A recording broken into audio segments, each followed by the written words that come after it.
Zoe did the Bachelor Happy Hour podcast and gave all of the tea. And here are the spark notes because Zoe is honest and real AF. So she barely watched the show before she got there, so she didn't really know what she was getting herself into. And she often felt like she was getting the short end of the stick. I mean, she never got a one-on-one before hometowns. She wasn't getting that reassurance, so she was not surprised when she was sent home after Fantasy Suites. In fact, she actually said she would have left anyway. After Fantasy Suites, she knew that Grant was not her person when the cameras were down and that they were just different people. He did not see her for who she is. So she was going to say no when he offered her a rose. If he did, she thought she had a 50-50 chance because she was confident that Grant was picking Latia. But she didn't want to take Grant's power away because she did respect him as the Bachelor, but she says that he's acting a little differently now than when the show was filming. And she says that she would appreciate if Grant just took more ownership and accountability for leading Latia on. But regardless of that, she does wish Juliana and Grant well. She says that they're great for each other and she hopes that they stay together if they're genuinely happy. And she did want to weigh in on the Carolina drama because she was not at the Women Tell All and they all spoke on her. And she said that she stood up for Carolina in the beginning because she definitely got attacked a couple times, but ultimately Carolina was the one who burned every bridge and was not able to move forward. Carolina is going on Bachelor Happy Hour soon, so Zoe says that she hopes she takes accountability and moves on.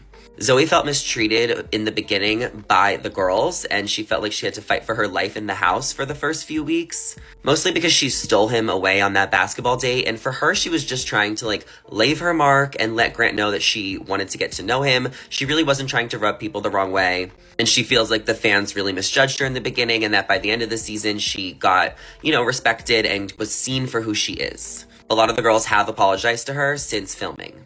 And she just didn't like being discounted. Why is she there? She made the final three for a reason. She's an engineer. She's a model. She's from New York. She's worked on Wall Street. And she's going to Bachelor in Paradise, and she's hopeful she finds love. And I feel like she really wanted to clear up so many things because she never had the opportunity to, and she finally did. And I am just so here for Zoe. Okay, so Carolina went on the Bachelor Happy Hour podcast, and this was her first time speaking on a podcast since the show started.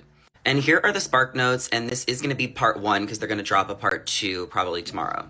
She said that her and her friends watch the show, but they're all in relationships, so they always joked that Carolina would one day go on. And she saw a casting flyer on Instagram and decided to DM someone, and then all of a sudden, she got on The Bachelor and she did not expect to get on.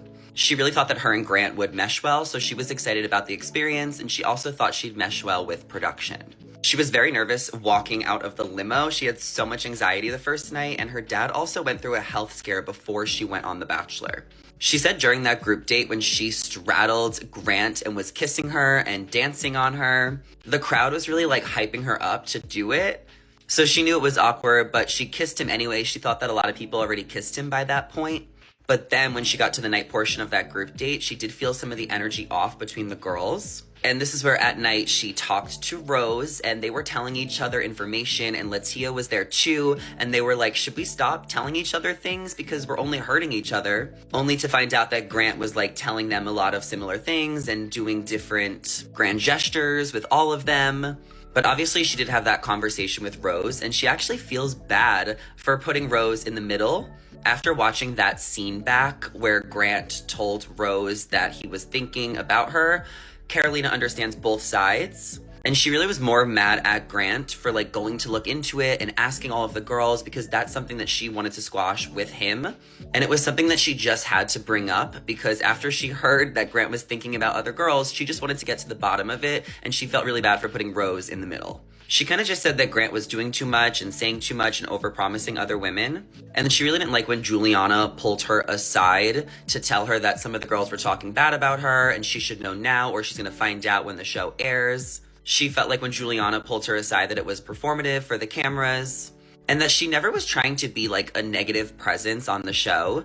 She was just genuinely having concerns with the guy she was dating as she was getting to know him and was trying to talk to her girls about it. But things just get sticky when you're all dating the same guy. Stay tuned for part 2. All right, guys, Carolina went on Bachelor Happy Hour, and here are the Spark Notes part 2. So she said that if she got to the ends, that would have been enough time for her to get engaged to Grant. And that if she got to Fantasy Suites, Grant would not have gotten lucky with her and that she would have talked his ear off the whole time. She really thought that he could be her person because of the things that he was saying to her and the promises that he was making. She said that she was so delusional, she thought even Juliana was going to self-eliminate.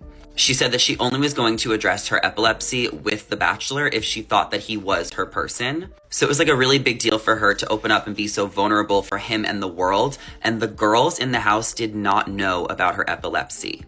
Production knew the medication she was taking. She would need more sleep and naps. And I think there could have been a disconnect because the girls did not know how heavy this was weighing on her throughout the season. She's had seizures in the past. She's lost jobs over it. And she has to live with that, but she's able to manage it. And she wants people to ask questions and not make assumptions. As far as her drama with Dina, she said that they were roommates and then they weren't roommates. And Dina got closer to other girls and maybe joined the mob mentality. After the show, Karolina texted Dina, and she didn't hear back from Dina for months, and then Dina eventually sent her an apology text, and then we all saw things play out on TikTok and at the Women Tell All. Karolina says that she was never mean to anyone in the house, but does admit that she was a negative energy because she was trying to be realistic and warn the girls that Grant was not the guy they thought he was. She really just went on saying that Grant was overpromising her and Latia and basically would say things and then do another with his actions. She says that Grant made way too many promises that he could not keep, and that's why she thought she was the one for a long time. She actually wishes that Grant broke up with her on that rock in Scotland, because at that point, all the girls were against her and she just wanted to leave if it wasn't her. The only reason she was staying is because she thought it was her. She said that she leans into the crazy and evil thing for fun, and that the Women Tell All actually gave, a new perspective on things for the fans, maybe for the girls, and that it was not worse than her time in Scotland and in Spain where she just felt ganged up on. She really did not mean to hurt Rose, and she apologized so many times. And if she can only take 2 girls on a trip from her season, she would take anyone from production. She had a bad experience on the show, but does not hold resentment. She wants to move forward and just speak her piece. She's considering going to Bachelor in Paradise, but she doesn't want to be in an environment where she feels so low or less than, like she did on The Bachelor. But as corny as it sounds, she still wants to find her person.